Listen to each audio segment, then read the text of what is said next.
All right. Introduce yourself, please. Okay, I'm Rain, Kyle's girlfriend. All right. And do I have your consent to record this conversation? Yeah, you do. Excellent. I think I'm going to start off with general overview of climate change, and then I think we'll shift it into biodiversity questions. So the first question I have for you is, do you notice anything locally that you might attribute to climate change?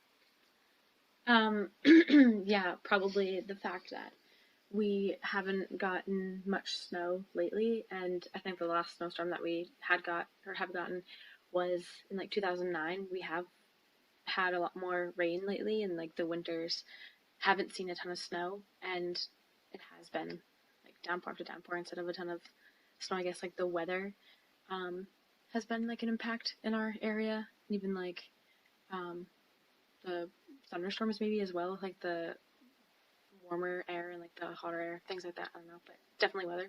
There's snow and things. Yeah, yeah, definitely. We're coming out of winter. I mean, we just had, I think we only had two real snowstorms this past winter, and I don't think we got past maybe 4 inches of snow.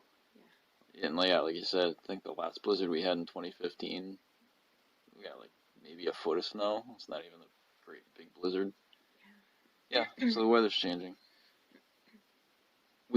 For this class, we had an activity that we would put in our location, and it would kind of extrapolate in like, I think 50 years, what our area would be like compared to an area that's like now experiencing what we will get in 50 years.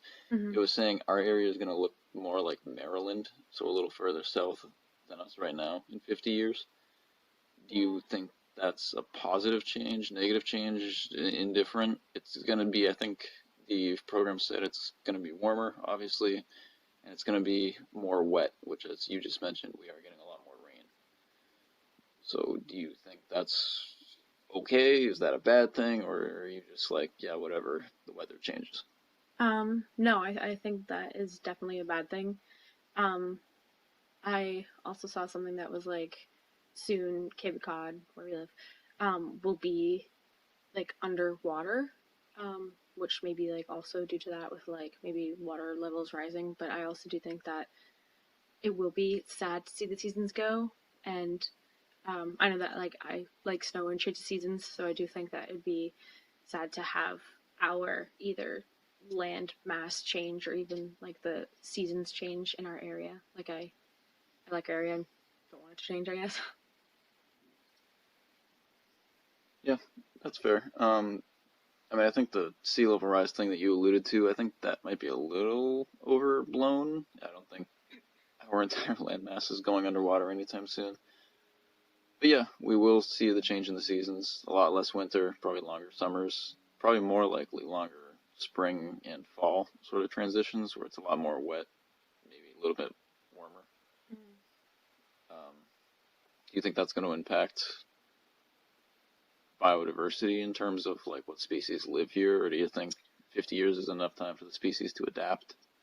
Um, I don't know. I think that they would have a tough time adapting. Like I think I um saw this like one article I guess recently where like certain ticks that are usually like found in warmer areas are slowly coming like north, and like they're the ticks, if you get bite you're allergic to meat or something like Yeah, that. the Lone Star tick, I read about Yeah, that. so usually like uh they inhabit like warmer climates, warmer areas, so I think they're more prevalent like down south, but now they're even being like some are found in Canada, so some like animals or creatures or things seem to be like displaced, which is probably like bad for the environment, or just like it's just kind of I don't know, messing things up, I guess.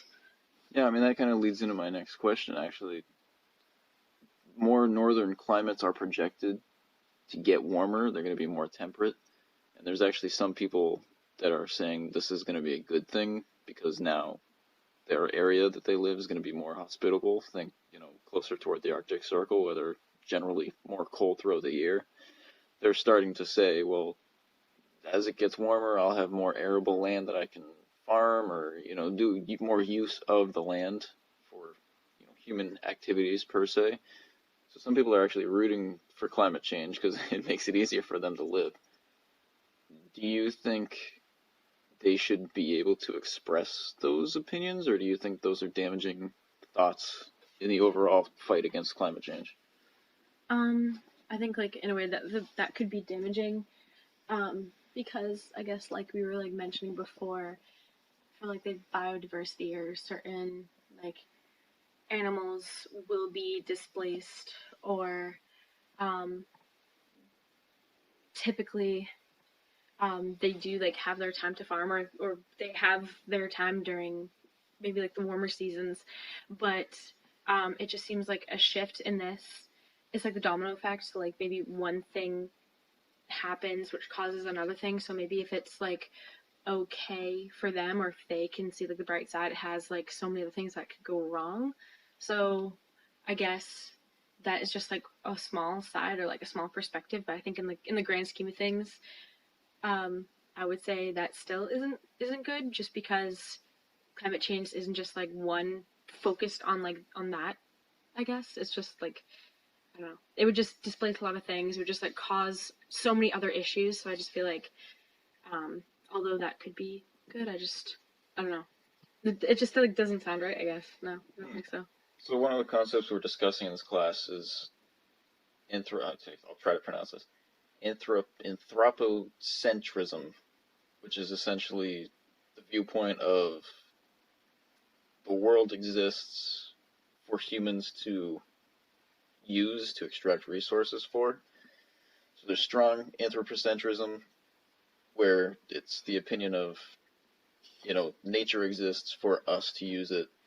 And then there's more weak anthropocentrism, which is more like we exist in the ecosystem, so yes, we do have a right to use it, but we also have a right to preserve nature to the best of our ability. Where do you think you might fall on that spectrum of like all the way from humans shouldn't ever interact with nature, let it be, or nature exists for our uh, benefit? Where do you think you might fall on that scale? Um, I think that we would be super entitled if we just went in there and said that like nature is for us. I think that like we should all like work together. Like we should all strive for better like health for each other, but also like in our environment. If our environment is healthy, if like the earth or everything else is healthy, then our health is also important. So I do think that people shouldn't take advantage of the climate change and potentially like risk further issue. I do think that we should live harmoniously, that's the word, with um, nature and the things around us. I guess it would just be super or extremely unfair if we just go in and like chop down trees or completely like set ablaze ecosystems and different species homes. I think that's like extremely unfair. And there's so many other animals that are extremely important to um, our ecosystems and where we live. So I just do think that that's very like I don't know, maybe lack of better terms, but like very arrogant way of thinking. And I think that we should just be more cautious of things like that. So I think we should be more wary of what we do. Yeah, I mean that kind of relates to one of my other biodiversity questions. Urban sprawl, the spreading of neighborhoods and humans building into natural habitat. Um, it's been linked to decimation of biodiversity in a lot of different places. Do you think our society would be more willing to embrace higher density living? Right now, like the neighborhood we're in has individual single family homes spread out over a large swath of land that theoretically we could push all of my neighbors into one smaller building, but build up into apartments per se, and all of the land here could still remain natural. Do you think our American society would accept more of this thinking, or do you think we're just too independent for that? Um, I don't know. I guess even when you were explaining that, when you were talking about like tall, compact buildings, or that's what like came to mind. I personally don't really like the look or the sound of that. I just feel like maybe that could just like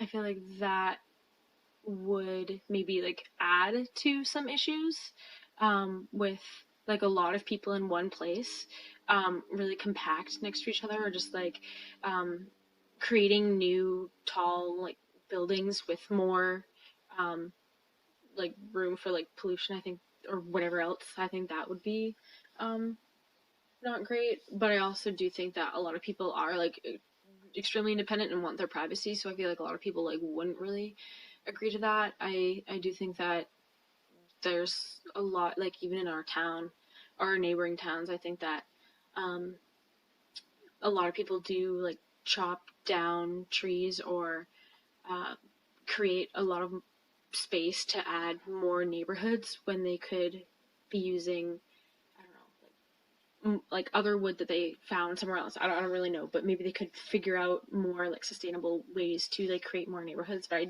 I do think that people are too independent to live more compactly, um, Mhm. which I think could also lead to other further issues if people live too compactly. But I do think that people would probably want their space. Yeah, that makes sense. I think I agree with you. I think as it stands right now, at least in American society, we're not. You're right. We like our privacy, and we don't necessarily like to live in high-rise buildings. So it is something that's kind of a weird gray zone that we exist in. Of we like our privacy, we want our own individual abodes, but we also recognize there's a climate problem, and contributing to that climate problem is sprawling neighborhoods with lack of public transportation. That we all need cars to get in and out of the neighborhoods to get to work, instead of having things within walkable distance. Um, yeah, I think it's a weird gray zone there. We're coming up on our time limit, so I just want to ask one more question. Rachel Carson, who was an environmentalist, very important environmentalist, an author from a little ways back, her book Silent Spring described a world in which nature basically is dead. It's silent because humans caused a widespread decimation of the ecosystems. Do you think an apocalyptic idea like this is beneficial to convincing people that we need to make change, or do you think going for the worst case scenario too soon can detract from that message of we need to get on board with change? Mm, I think if you like back somebody into a corner and say you have to do this, or even if they're doing a little bit of like sustainable, if they're creating more like sustainable way of life or lifestyles into their day-to-day routine, um, and if they're already doing something and if you like tell them to do something, I feel like they wouldn't want to do it because now you're telling them to. I feel like if Mm-hmm. people are forced to do something, they won't do it. But I feel like if you open up their eyes or appeal to them in a certain way, communicate in a certain level to the newer generations, then I feel like they would see a change. I feel like if you create a good relationship between nature and younger children, they'll realize that they should value the nature around them. And I feel like that will help. So I feel like just finding a good way to communicate to the younger generations or the young adult um, lifestyle. Um, anyway, yeah, There is a way to go about it, but maybe not yeah, throw the worst case scenario at somebody and say, if we probably, don't make change, this is going to happen. yeah, I Yeah, guess. I agree. All right, we're coming up on the time limit, so I think we'll wrap it up there. Thank you for your help. You're welcome. Appreciate it.